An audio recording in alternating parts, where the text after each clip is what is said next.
அனைத்து உறவுகளுக்கும் வணக்கம். இந்த பதிவு நம்ம போடுவதனுடைய நோக்கம் என்ன அப்படின்னு சொன்னால், அரசியல் தெரிஞ்சுக்கிட்ட அளவுக்கு நம்ம சமுதாய அக்கறையை நம்ம புரிஞ்சுக்கிறதில்ல. எல்லாவற்றிலுமே நம்ம அரசியலாக பார்க்குறோம்.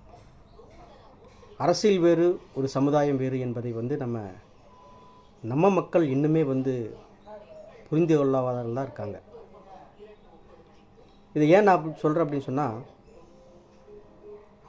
இந்த நம்ம இசைவாணி சகோதரி இசைவாணியினுடைய பாடல்கள் இன்றைக்கி வலைதளங்களில் ரொம்ப பிரபலமாக போயிட்டுருக்கு. அந்த மாதிரி பிரபலமாக போயிட்டுருக்கும்போது அதை எதிர்த்து எப்பவும் வழக்கம் போல் தாடிக்காரன் பேத்திக்கு எதிரானவர்கள் குரல் கொடுத்து இன்றைக்கி சண்டை போட்டிருக்காங்க.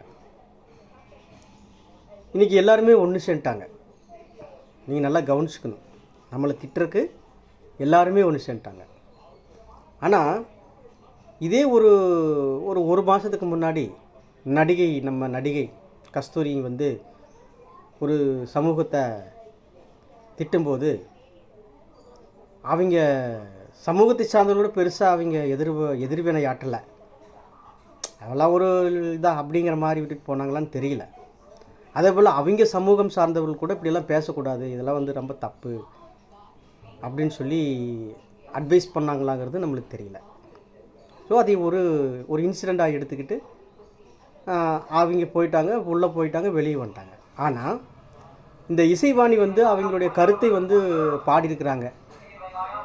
இன்றைய காலகட்டத்துக்கு தகுந்த மாதிரி பாடுறாங்க. ஐயப்பன் கோயிலில்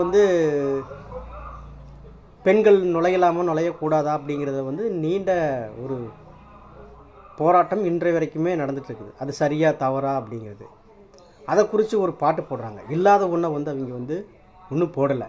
இல்லை புதுசாக ஒன்றும் இந்து மதத்துக்குள்ள ஒரு பெரிய கலவரத்தை உருவாக்கணும் அப்படிங்கிறதெல்லாம் போடலை. இன்றைக்கு அதையை ஒரு பெருசுப்படுத்தி செய்யறது நம்மளுக்கு எந்த விதமான ஆட்சேபனை கருத்துக்களும் இல்லை, எதிர்க்கிறவங்களை பற்றியும் இல்லை, ஆதரித்து போடுறவங்களை பற்றியும் இல்லை. பின்ன என்ன நம்மளுக்கு சிக்கல் அப்படின்னு சொன்னால், நம்ம சமூக மக்களே நம்ம இளைஞர்கள் எல்லாமே ஏதோ இந்து மதத்தை தூக்கி பிடிக்கணும், நாங்கள்லாம் இந்து மத காவலர்கள் அப்படிங்கிற மாதிரி நம்ம பிள்ளையவே கேவலமாக பேசுகிறாங்க. அதுதான் என்ன பழக்க வழக்கங்கள் அப்படிங்கிறது எனக்கு இன்றைக்கி வரைக்கும் புரியல. ஆனால் நீங்கள் அவங்களையெல்லாம் வெளி உலகத்தில் நீங்கள் பார்த்தீங்கன்னா, இந்த சமூகத்துக்கு அவங்க தான் இதை விட சமூக நீதி காவலர்கள் மாதிரி தங்களை அடையாளப்படுத்திக்கிறாங்க. ஆனால் பேசுனது நம்ம பொண்ணு, பாடுனது நம்ம பொண்ணு, திட்டு வாங்கிறது நம்ம பொண்ணு. அவனுக்கு நம்ம எதிர்வினை ஆற்றலைனாலும் கூட அமைதியாக இருந்திருக்கணும் இல்லையா? அவங்க கூட சேர்ந்துட்டு நம்ம பிள்ளைங்க திட்டதில் அது என்ன ஒரு அர்த்தம்? இதே பாலிசி கஸ்தூரிக்கு யாருமே செய்யலையே.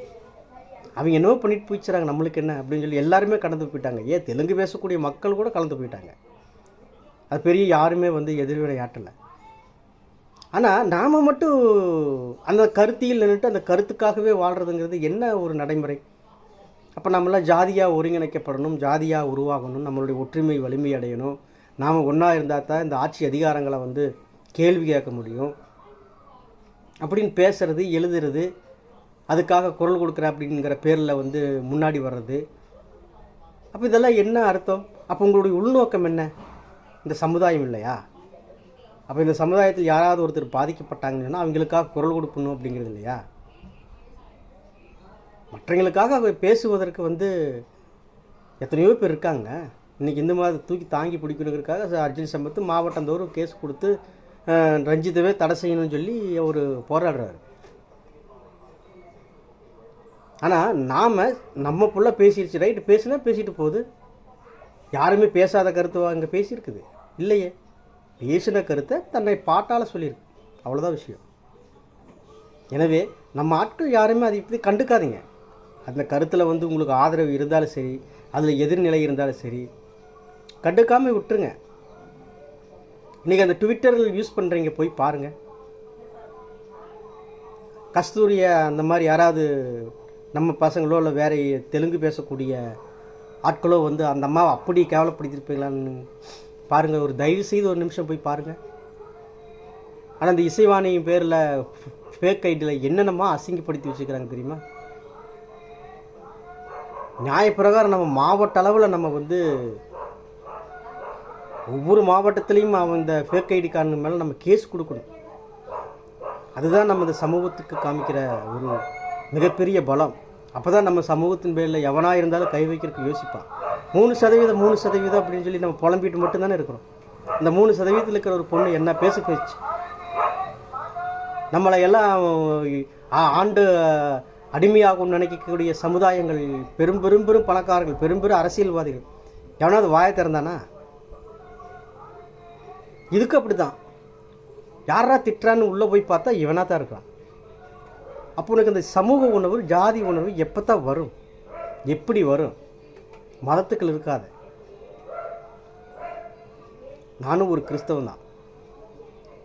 என் கிறிஸ்தவத்தை எங்கே வைக்கணுமோ அந்த இடத்துல நான் வச்சுருக்கிறேன், அவ்வளோதான். அதை தாண்டி தான் நான் எல்லாத்தையுமே நான் யோசிக்கிறேன், செயல்படுறேன். ஏன்னா நாம் கேட்பாரற்ற சமூகம், நமக்கான ஒரு தலைமை கிடையாது, நம்மளை குறித்து பேசுவதற்கு ஒரு வலிமை மிக்க ஒரு இடம் கிடையாது, ஒரு அமைப்பு இல்லை, ஒரு பொதுத்தளம் இல்லை, பொருளாதாரம் இல்லை. அப்போ இதெல்லாம் நாம் உருவாக்குவதற்கு முயற்சி செய்யணும். அதை குறித்து நம்ம பேசணும், விவாதிக்கணும். அதை விட்டு போட்டு யாராருக்கோ போய் நம்ம கொடி பிடிப்பதையோ, கோஷம் போடுவதிலையோ, அல்லது ஒரு மதத்தை பேசுவவர்களை திட்டுவதிலையோ எந்த விதத்துலையுமே வந்து பயன் தராது. தயவுசெய்து இளைஞர்கள், உங்களுக்கு பிடிச்சிருக்கோ பிடிக்கலையோ கடந்து போயிருங்க.